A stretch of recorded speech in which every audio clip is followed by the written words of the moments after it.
बसंत पंचमी तथा सरस्वती पूजा प्रभु श्री जगन्नाथ श्रीफल और बेत धारण करिसेंति। गजपति जिला सदर महकुमा पारଳାଖେମୁଣ୍ଡି स्थित जगन्नाथ मंदिर में महाप्रभु जगन्नाथ विद्या आरंभ करिसेंति और श्रीफल धारण करिसेंति। प्रभु श्री जगन्नाथ बसंत वस्त्र परिधान करिसेंति। ए रूप दर्शन करने बहु भक्तों समागम देखा मिली। सांगरे धूप दीप फूल फल नड़िया कदली प्रभृति पूजा सामग्री धरी श्रद्धालु माने आसिछंति। मंदिर परिसर में एक आध्यात्मिक परिवेश सृष्टि होइछि।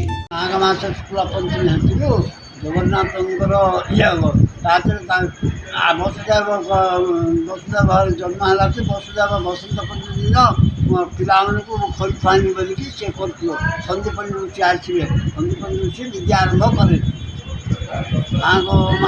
किसी दिन बंदई नित्य श्री जगन्नाथ लक्ष्मी सरस्वती पति अभय दाता जगत कर्ता नीलांचल जार स्थिति मथुरापुरे सीता मोदर वसुदेव घरे जन्म दिन गणाई खड़ी छुआई बढ़ाइले श्री फल किछि दिन रे माघ मास रे पड़िला श्री पंचमी जहाकू जाए श्रीफल पाए ताहाकू पितुलानी। जय जगन्नाथ। गजपति रेणुबाला बेहेरा रिपोर्ट विश्व विजय न्यूज ओडिशा।